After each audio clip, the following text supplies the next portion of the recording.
Yeah, it's that same guy from last game. Fucking sets up all these fucking traps. God damn it. Ugh. As a new player, bear traps are probably the first you came into contact with, since they only spawn in the map and cannot be brought into your loadout. The bear traps are simple. If you step on them, they do a burst of damage and instantly inflict a heavy bleed on the victim, and are bright red in color with a very distinct outline, making them very easy to see.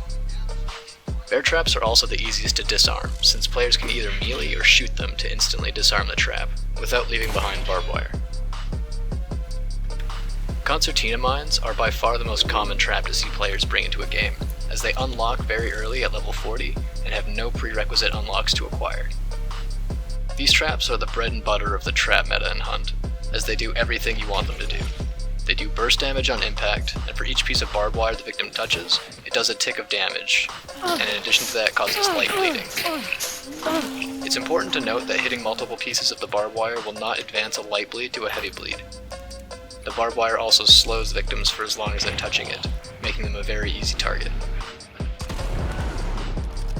The added benefit to the concertina traps is that they cannot be easily disarmed without leaving the barbed wire in the way.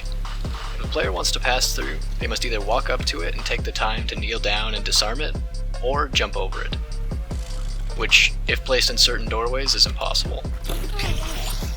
These traps can be placed in choke points and pre-broken to create a bundle of barbed wire that cannot be disarmed. When an alert trip mine goes off, it launches a flare into the air, giving away the position of whoever stepped on it. It also sends sparks flying around the base of the trap, igniting any object that is affected by fire. This means that when placed beside red or yellow barrels, the trap will instantly set off the barrel to explode. Red barrels will kill anything nearby, and yellow barrels, which are often accompanied by oil spills, will explode, dealing large amounts of fire damage, and they're able to fully destroy a 25 health bar chunk. And in my opinion, this is the weakest type of trap in the game, from a competitive standpoint.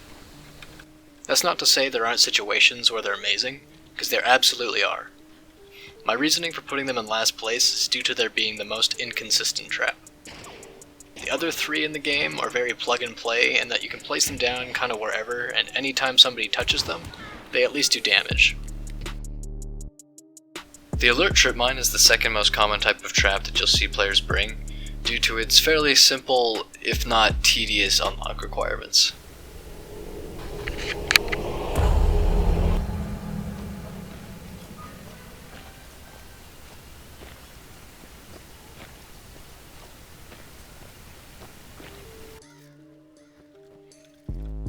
This trip mine can also be chained together.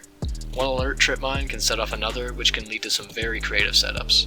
And it's the only trap that comes in packs of 4, giving you more opportunities to make barrel traps or chain tripwires together.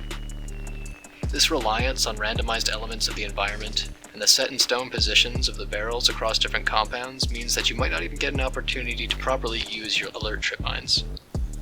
The other hidden downside to the alert trip mine is because they only do damage when placed near barrels, they're very difficult to conceal, and good players will avoid the barrels entirely. At a steep cost of $30 Hunt dollars, if you like traps and have an extra tool slot, they are well worth taking. And if nothing else, the alert trip mine is by far the funniest trap in Hunt Showdown by a wide margin.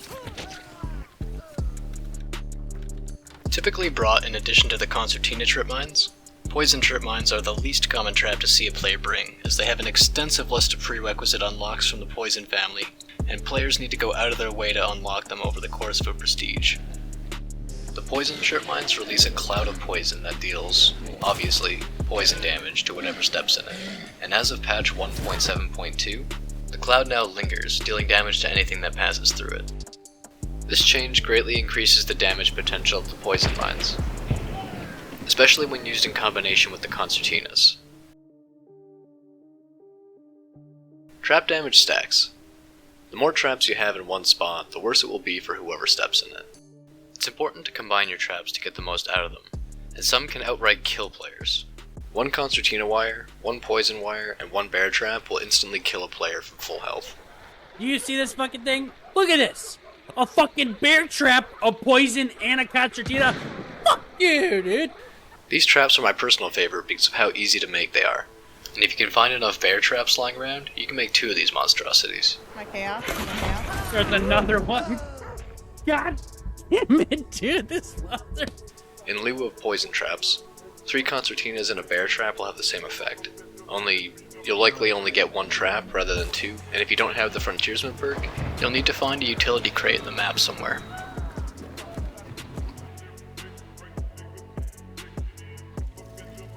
Stacking 2 alert mines together will instantly light a player on fire. This can be very useful in a pinch, and can also be a lot of fun if you like to use fire ammunition.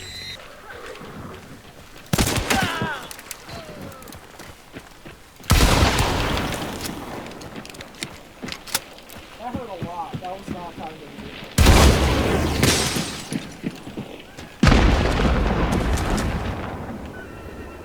There is no right or wrong way to place traps. There is, however, such thing as bad placements, namely when players position their traps too close to the area where your team is trying to play around, especially at doorways to boss rooms. And if you play with randoms a lot, you know that these guys like to do this all the time, and it's really bad. It stops you from being able to rotate quickly, stops you from being able to peek doorways, and is more likely to catch you or your teammate in a trap rather than the opponent. They're easy to see, and on top of that, doorways to boss rooms are the first, if not the only place people check for traps. You motherfucker. I'm gonna die.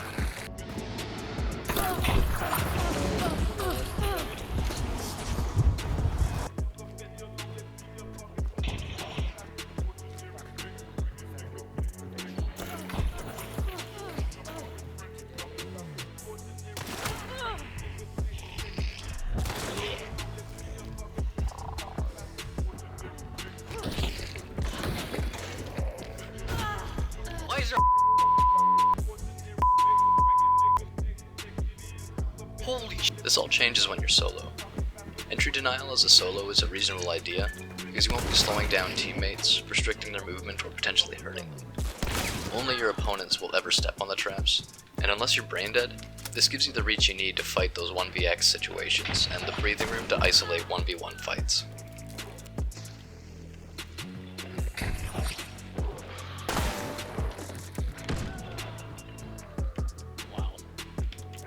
There are plenty of viable spots for traps on each map, and the standouts tend to have a few traits in common. So for you newer players just learning the maps, who might not have go-to spots already, keep these 3 qualities in mind: concealability, proximity, and pathing. Pay attention to lighting in different areas. The shadows are a trap's best friend. Terrain and map details such as tall grass and water are great places to conceal traps, but there's plenty of creative ways to hide stuff around. Yeah, fuck it.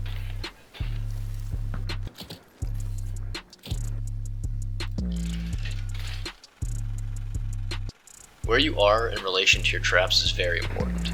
Not just so you don't step on them, but so that you can capitalize on the moment when your enemy is most vulnerable. Playing too far away from your traps makes them useless, because your opponent will likely be free to heal off the damage before you can do much about it.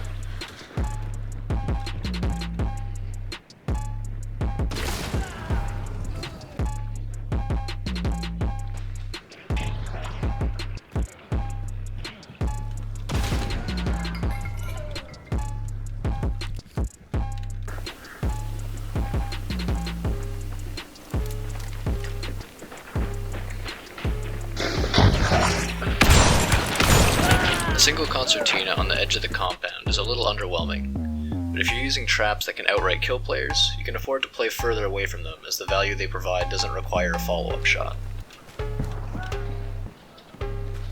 Oh. That sounded like your trap going off. Oh, okay. This is his bounty. Hell yeah, look at that. Constantly thinking about where and how players will be moving around the map will help you come up with clever spots.